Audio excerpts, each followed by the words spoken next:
Assalamu alaikum. Thank you so much to all of you for joining today's town hall, where we will be discussing fundraising on social media, material support laws. And on behalf of the Muslim Legal Fund of America, we are a nonprofit full-service defense fund dedicated to defending Muslim civil rights and liberties at the federal level. I'm really excited and honored to introduce our two guests for today. We have Sana Saleem. She's very passionate about working with Muslim nonprofit organizations. She was previously a visiting assistant clinical professor at Indiana University's Lilly School of Philanthropy. And here at MLFA, she serves as the nonprofit program manager. And I'm also really excited to introduce you all to Charles Swift, who is the head of the MLFA's legal criminal department, and he leads the legal division. So with that, Sana and Charlie, I'll turn it over to you.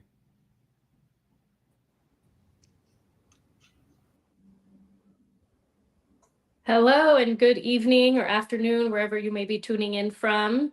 I'm Sana Saleem, and with me here is Charlie Swift. Hello. So like Bilal said, thank you, Bilal, for the introduction. We're going to be talking today about fundraising on social media, kind of just fundraising online, some material support laws, and specifically we're focusing on fundraising for Gaza today, right, Charlie? Yes. So I think we can get to the next slide. So again, this covers, everything from kind of the GoFundMes, the launch goods, online fundraising through kind of your own website, for organization's website. I wanted to just start by saying that like Bilal said, I'm the nonprofit governance department program manager. So my clients are nonprofit organizations, mostly 501c3 and 501c4 organizations. So I'm going to be bringing a perspective from kind of what organizations can and can't, should and shouldn't be doing with regard to online fundraising.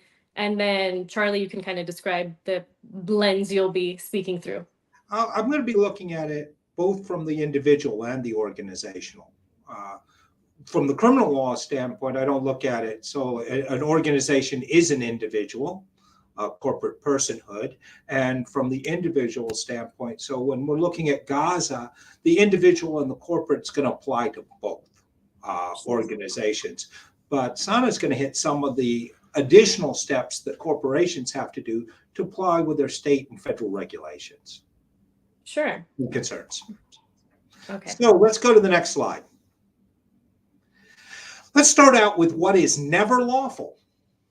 Never lawful is funding activities of Hamas or any group engaged in hostilities against Israel. That's not lawful.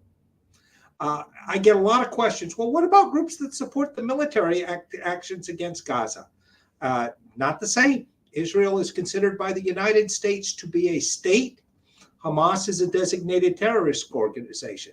Helping a designated terrorist organization in any capacity constitutes a crime, and helping anybody commit hostilities against Israel constitutes murder and maiming abroad. We can argue whether those laws are just. That's a great argument, and one that I have my own opinions on. But the problem is that argument doesn't hold up in court. While we're in the United States, we have to follow the law, whether we agree with it or not. Next slide.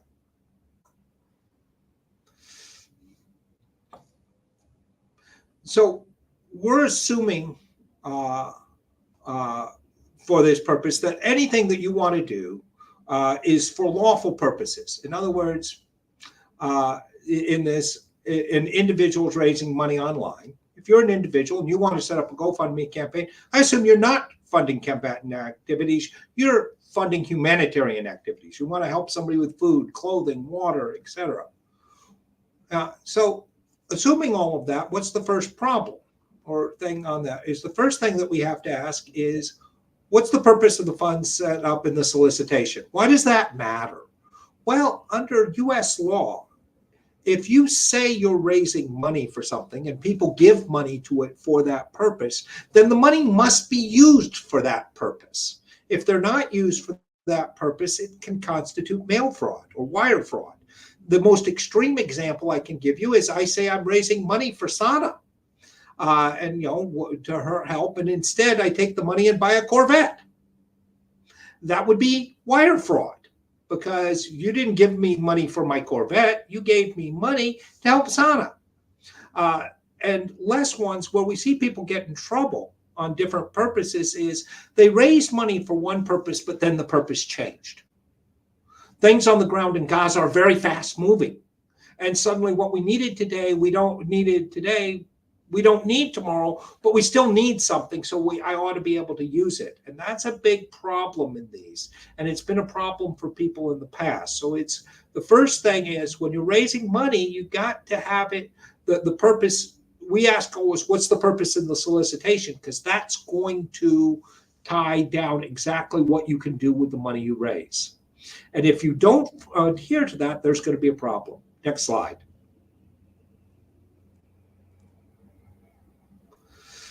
So here we've structured this slide the same way, in that we are still assuming for organizations raising money online that it will be for a lawful purpose. That's kind of the underlying assumption in all of today's presentation. And you're probably thinking, well, obviously, but not always obvious. And so the same thing, similar to when an individual is raising money, whether through GoFundMe or whatever, similar to their solicitation, as Charlie mentioned, what we look at from an organizational standpoint is really probably the first two things I ask a client in organization is, number one, to show me your financial statements. Can every single transaction relate back to your vision, mission, bylaws, which are all in your kind of original articles of incorporation organizational documents? And number two, show me your organizational documents, because as an attorney, I need to match up those two things. I need to match up your financial transactions to your purpose and make sure every single transaction is in line with that original purpose that you've been given your 501c3 tax exempt status based off of. And so one thing that Charlie and I were talking about earlier is kind of general funds and specific funds. So like he just mentioned, if he's collecting money for me for whatever purpose, that would be a very specific purpose, a very specific fund. So as an example, with regard to Gaza, you may be collecting money for Gaza to, you have a specific purpose. I'm collecting money for medical supplies specifically to distribute in Gaza. Well, if you have a general fund where your organization also gives money to Sudan and to Congo and to Pakistan, and part of your, purpose is to give money to Gaza, then that becomes a general fund. So you need to be very clear on the wording of, is this money collected for, being collected specifically for Gaza, or is it going into your general fund where it may or may not actually go to Gaza? So I think just kind of the language that you use and how you're advertising, how you're reaching out to your online donors matters, and you need to be very intentional with how you word everything. And then, Charlie, we have this kind of last question on the slide. If your funds are used for a different purpose, why would that be a problem? Well, again, we'd fall ourselves into potentially a wire fraud, potentially a regulatory problem. The solicitations, if I collected money for a specific purpose, somebody thought they were giving to Gaza, and the money ends up going to Sudan instead. Not only are you going to have a trust problem down the road, you may have a problem with the IRS regulatorily, and you certainly could also have a problem with the Justice Department because the solicitation misled people. And, this is one where transparency and how you're going to hold the money and what you're going to do with it needs to be explicit in it. Organizations are held to a higher standard than individuals. Right. Are we ready for the next slide? So here we're talking about just some additional considerations with regard to 501c3 organizations. So kind of from that federal and state compliance. Charitable solicitation licenses, this is the idea that if your 501c3 organization has like a donate now button, a portal, an online portal where anyone from any state can, donate to your organization, there are certain state regulatory issues that you need to look at, one of which is called charitable solicitation. Every state has their own rules and regulations with regard to that. So your organization needs to look into some of the data behind where your money is coming from, some of the, the states that your, donors are coming from, and then if you need to go and apply for this charitable solicitation license in those states where your donations are coming from. Another thing, and this is for both individual and an organization, is traceability and record keeping. So like I said previously, I need to see your financial statements and make sure that there is a very clear paper trail of the money and which, where it's going, who it's going to in Gaza, right? If you're buying the medical supplies directly and distributing them in Gaza, or if you're going through someone else, through a third party, which we'll touch on further down in the presentation, but just a very immaculate record keeping system where we can, as attorneys, also look back and say, okay, there's checks, there's receipts for everything coming in and out of the organization with regard, again, to this online fundraising specifically for Gaza. And the last component of this is intent, is, this idea of guilt by association or guilt by speech. So, there's always this no good deed goes unpunished. And so, Charlie, I'm going to ask you, how can an organization be guilty by association or be guilty by speech? The Constitution is very clear. People have the right to public advocacy. They absolutely have the right to state their opinions. And those rights get a little tighter when it's a 501c3, because first, when they start stating political opinions that are outside of their purpose, that's a question. The other part is that historically, the government has looked at it. There was a belief inside the government that exists today that humanitarian aid is being used to fund terrorism. And when they see humanitarian organizations that ostensibly support organizations or activities that they believe are terrorist, then they say, well, wait a second. Yeah, they can say that, but we think they're putting their money where their mouth is. And the more their mouth has been talking, the more they're going to say the money went there. The same is guilt by association. It's very hard to prove a material support case when the money does not go directly to the organization. Money doesn't buy guns. But the way the government tries to bring that case, at least historically, has been by circumstantial evidence. These guys, they were closely related. They had board members or friends who were very much part of this organization. They've said things in the past that were very supportive of the organization. Therefore, the money obviously went to the organization. Now, that shouldn't be enough, but it's putting you into a dangerous position, because the government needs to show that the intent of the funds, or if they're prosecuting, are trying to go toward funding terrorism or helping an organization that is designated as terrorism. And that's why, it's very important to understand that if you're doing activities in Gaza, you need to, we've always recommended that you do one or the other. That if you're going to take a political speech on what the U.S. policy and what Israel's policy should be, that's one thing. Do that. And if you're going to help people in Gaza with food and clothing and that thing, that's another. Mixing the two has been historically dangerous. So this in general is a risky, it's kind of risky across the board, right? That's it's not. I cannot say that it is that it is illegal. I can say that it heightens risk. Sure. I think we're ready for the next slide. So then this one we've gotten, I think Charlie and I have both gotten questions on kind of this idea of paying for the border fees, right? Like I collect money, whether as an individual or my nonprofit. Again, if I'm collecting money as a nonprofit, I need to make sure it's within my purpose. But let's say it is. What's the problem with raising funds online to pay for border fees for Gazans trying to flee? There's a potential problem. And the potential problem is the Foreign Anti-Corruption Act. That act prohibits U.S. officials and U.S. organizations or U.S. persons from paying bribes overseas. What's a bribe? That's an interesting legal term of art in the part, but to put it down is to pay an official for an official act. by a government official to act in a particular way. When I first looked at it, I thought all that money going across or paying for those fees has to be bribes. It's way out of line. First of all, in individual cases, I've changed my opinion on that over time, because some of the money is going to government licensed, when I say government, licensed by Egypt, brokerages, and they're paying for the security services and the checks to expedite this across. Egypt also has significantly increased the fees. There's I wouldn't call them moral reasons, but there are legally legitimate reasons that it might not constitute a bribe. And we've been giving individual opinions.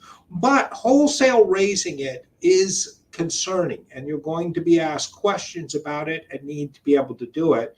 And I would suggest, because of the amounts involved, that anyone who is doing this, and we've learned from some of the organizations that help it, they're going to ask some very specific questions because their lawyers analyze it very similar to the way we do.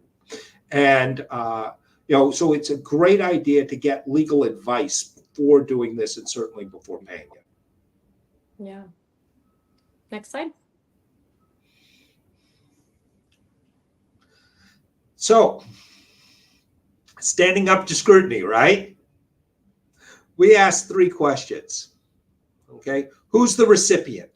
Why do we have to ask that question there? Well, in Gaza, we have to ask it because the Hamas is designated, which was the government, and there are people engaged in combatant activities. And we're going to have, presumptively, if they are the recipients of any aid, then it's probably illegal. So we want to know who the recipient is. If it's an individual, and that's individual campaigns are usually for an individual purpose. Who are they with? What are their contacts, etc. on it? Okay.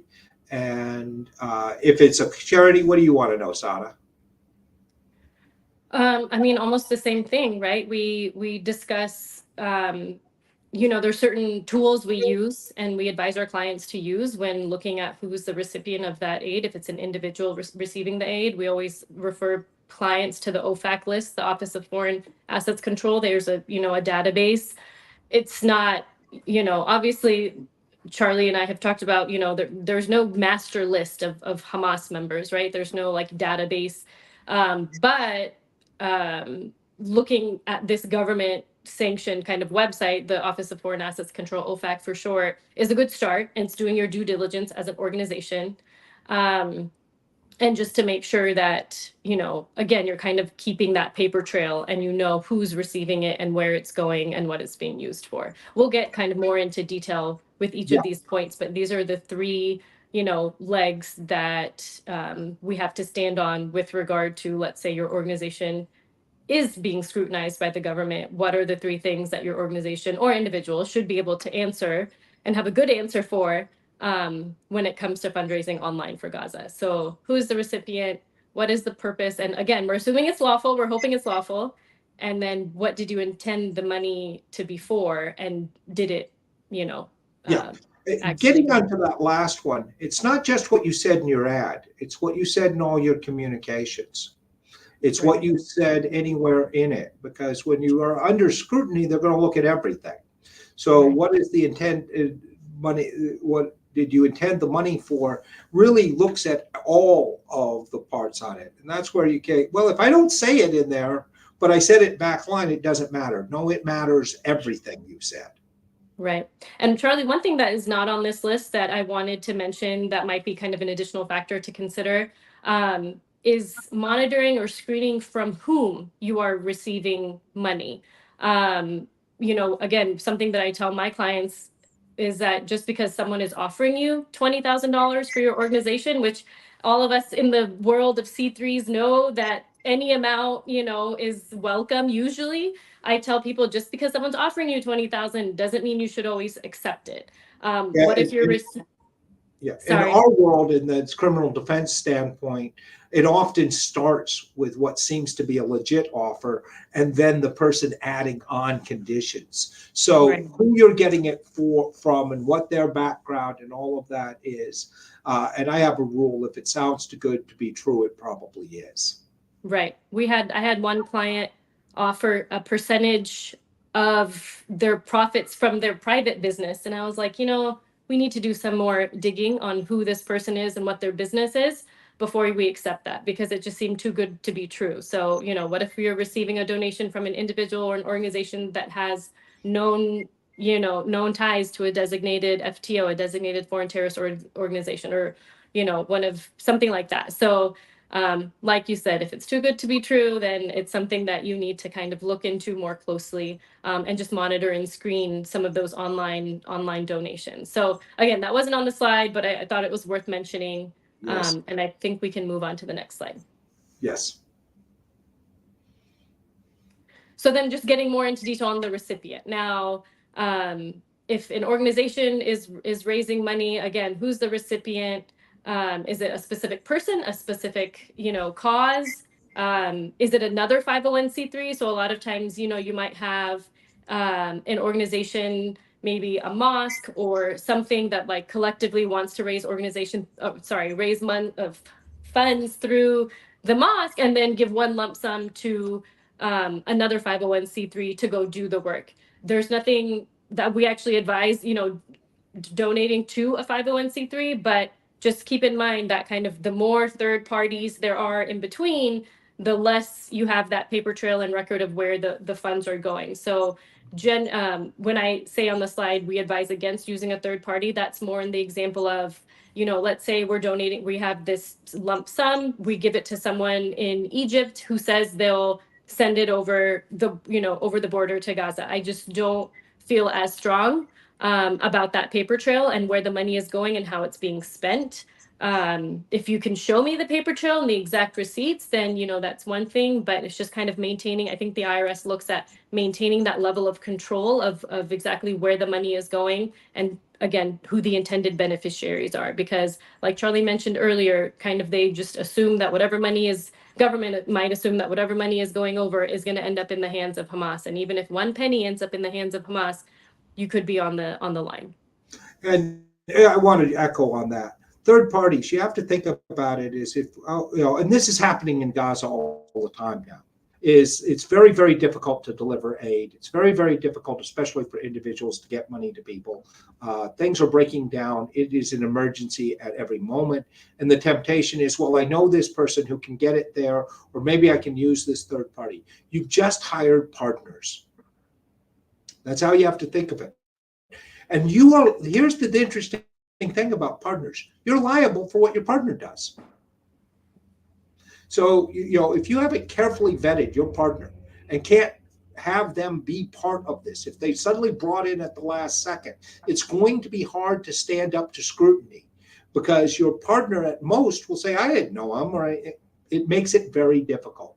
And you have to think of any third party as a partner. And we are now working conjunctively together, and that's two words that mean the same thing. But in this is that we're working together on this, and I'm going to be liable for anything they do. So I better be in a position where we can maintain the records, trust, and the ability, because again, at the least part, if they end up buying a Corvette, you stole the money. Right. Next slide. Next slide. I'll let you take this one. Okay, yeah.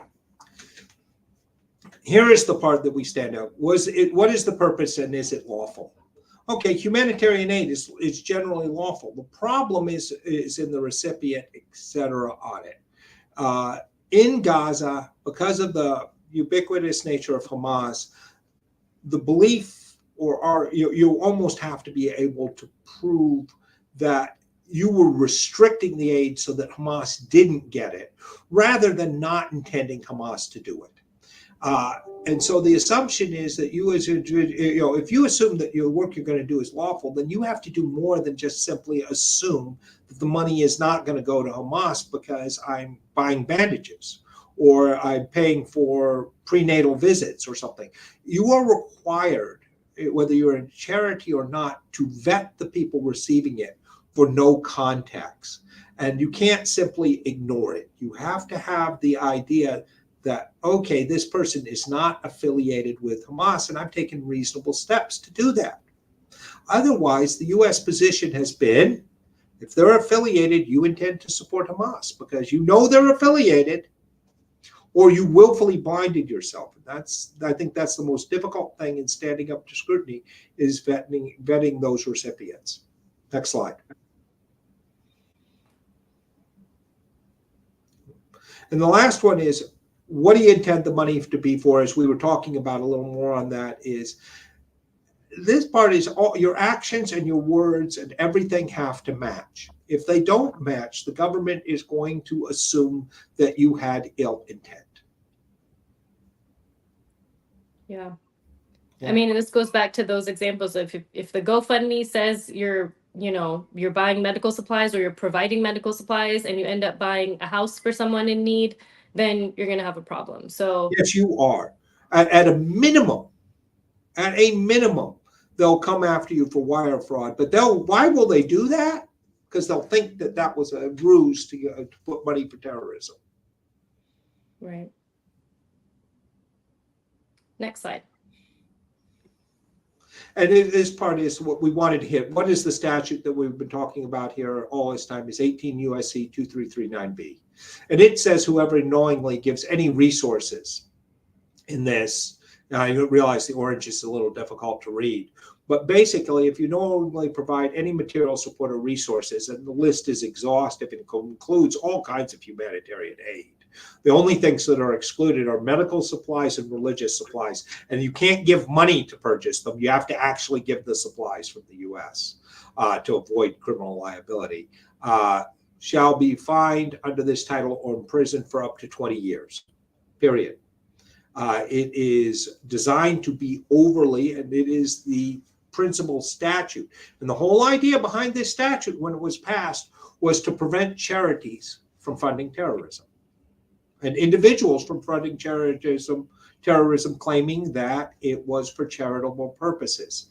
And that shows you the belief of the people who originally put the statute in place. And if you think that belief has changed, I invite you to listen to some of the debates in Congress about humanitarian aid to the people in Gaza, because they continue to say, well, that's supporting terrorism. Or a certain group in Congress says that. And it's a bipartisan group, too. Mm-hmm. Next slide. Last one on this before we get to questions is, what are concerns surrounding online fundraising for student defense funds? This is a new one that's really popped up with the camps and all of this sort of thing. People want to raise money for their defense. As a whole, legal defense funds are, of course, legal. What they aren't are 501c3 charities. Okay, as a whole, MLFA is an exception because of the type of work we do is all civil rights work. Well, they were fighting for civil rights. The courts won't extend it that far, particularly if you weren't in existence before the prosecutions began. So it's going to be, it can either be an organization or a fund. It's not going to be tax deductible. But there are regulations that come into it. And simply putting up a defense fund is going to get the attention of the prosecutors. And the prosecutors, we can tell you for at MLFA, are going to look into that defense fund. And so before you set one up, you need to consult either with the council who's going to benefit from it, or with us or others on how to set up that fund so that it complies with all the regulations. Because the worst thing that can happen is the fund gets seized. I think one of the things we talked about is being overly broad, right? Yeah, absolutely. It needs to be for those specific purposes, just for lawyers. There's a question of whether bond could be in that. And it's very important to set this up right. As we're seeing in prosecutions in Atlanta for the protesters on the building of the police law enforcement training center, they utilize the idea of defense funds as part of their argument for RICO, which is racketeering, prosecution of many of the leaders of that, arguing that showed that there was a concerted organization. So I think that one of the vulnerabilities in that, from my viewpoint looking out, was that they didn't have a lot of great legal advice on how to set these funds up at the beginning, so that prosecution couldn't turn them into a sword instead of them being used as a shield. Right. And then also talking about who receives, who's on the receiving end, going back to our standing up to scrutiny, number one, who's the recipient, and kind of making that clear when you are, if you or your organization are setting up a defense fund, is there a criteria that we're looking at? Is it only certain types of, is it only bond, is, paying bonds? What exactly, who is the recipient? Oh, and when we get to organizations, are we giving out tax receipts for this because they're generally not tax deductible? Did we set that out? Did we just put this in our general fund? There's all kinds of issues for organizations doing it. And I think the hardest part is answering questions of, I want to help right now. And the advice we're giving is you have to be thorough and you have to be careful and, take your time in creating the parameters and setting this up correctly. And I don't have a good answer for that as far as we want this to, the student encampments are happening now in the last, 2 weeks or so. How can we help them now? And so I ask you that question because I don't have a good answer. Sure. And I'm going to come back with it's very, is haste makes waste. The first thing I know as a criminal defense attorney is that criminal proceedings do not happen nearly as fast as you think. That every individual is going to be appointed a lawyer. That we need, when the need becomes clear and we understand exactly what is needed, we have time to set the fund up in the appropriate manner, then things are going to work a lot better. I think the haste, my hope is that the community understands that this is a long-term process, or at least, not in a week process, and that the need is going to be there for quite some time. So rather than sit there and say, I'm going to do it today, I'm going to do it tomorrow and do it right. Sure. But the need will still be there tomorrow. It's not like, oh, well, if we don't get it in place today, then we've lost everything. We haven't. I know that, news reporting creates urgency, but in this process, the best way is to understand what the charges are, what we need, who are recipients, and what needs are we going to try and meet. Sure. I think because not knowing those things makes it difficult. Yeah.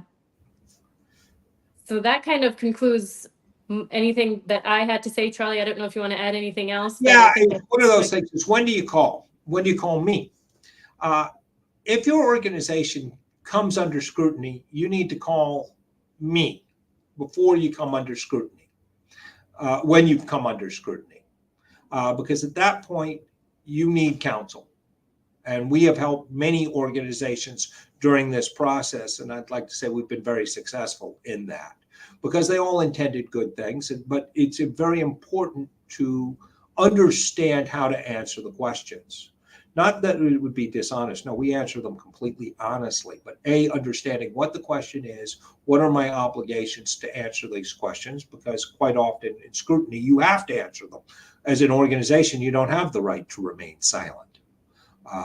And answering those questions and which ones I have to answer are very important. And it's also important to have attorneys help you. Individuals, you have the right to remain silent, but again, if you're under scrutiny, it helps to have an attorney with you. When do you call Sana? Okay. Yeah, that's the last slide. So I actually probably should have put this slide first and then your slide after. Okay. So the way I look at my role within MLFA is very much a preventative one. So I love it when organizations come to me and say, hey, I want to be better. I want my organization to be better. And I'm just, in an abundance of caution, I'm coming to. And I love that, because that's how it should be. Like, I can go through your processes, your financial statements, making sure you're kind of all your I's are dotted and your T's are crossed. So that you don't have to go and visit Charlie in our criminal department, or that you're not, being asked by the government for your meeting minutes or things like that. So if we have all of that aligned, hopefully, you won't, have to go to Charlie for those things. So that's when I tell organizations, please come to me before anything goes wrong to ensure or help mitigate, it going wrong later. And I can't echo that enough. I can't change what's happened. I can explain it and help you explain it, but I can't change it. So if mistakes were made, we're not going to be able to fix those. Sana can prevent you from making mistakes. Yeah. And I am excited and passionate about doing that. I love helping our organizations, our Muslim organizations, be the best that they can be, and arm them with best practices, and give them the knowledge. We're using up question time. Yep. All right, question time. Here we go. Before we get into the questions, Sana, Charlie, I just want to say thank you. I've learned so much. I've been involved in the charity space for the last 7-8 years, and I've learned a lot today. And so thank you so much for sharing this wealth of information. As we get into the questions, there's a lot of folks that are doing personal campaigns on these crowdfunding platforms. And the content that you've shared is great guidance. Now, for an individual or for an organization, would going through the OFAC, and the SAM checklist, does that satisfy the legal requirements to collect funds for Gaza? Or is that a firm depends? Okay. A firm depends on that is a minimum first step. The next step has to do with the type of activity. And I would go also the amount you're sending. Okay. Because what is sufficient due diligence varies on those two things. Type of aid you're sending. Okay. I'm sending money for food and water, or for my family, or for this individual, $300. If we've done the checks, we know they're not on it. And, as far as we know, in your own activity, they're not supporting Hamas. They're in a refugee camp right now. And, we look at that and we go, okay, looks good to me. Then they're not on the list. If I'm sending $30,000 and the campaign is to get 3 teenage boys out across the border, then I need to do more. Just being on the checks, et cetera, is not going to be enough. We're going to have to say, okay, do I have these parts? By the way, some of that due diligence probably will help with getting across the border to begin with too. And in those campaigns, we say get specific legal advice on it. So it really depends on what it's for. We've had things such as getting flak jackets for newspaper reporters and things like that. A lot more has to go into that. A lot more than just buying food or water or clothing, etc. How much money, the level of scrutiny on the amount of money. And then I have to say, the other risk factor that I'm going to look at is, what have you been saying about Gaza?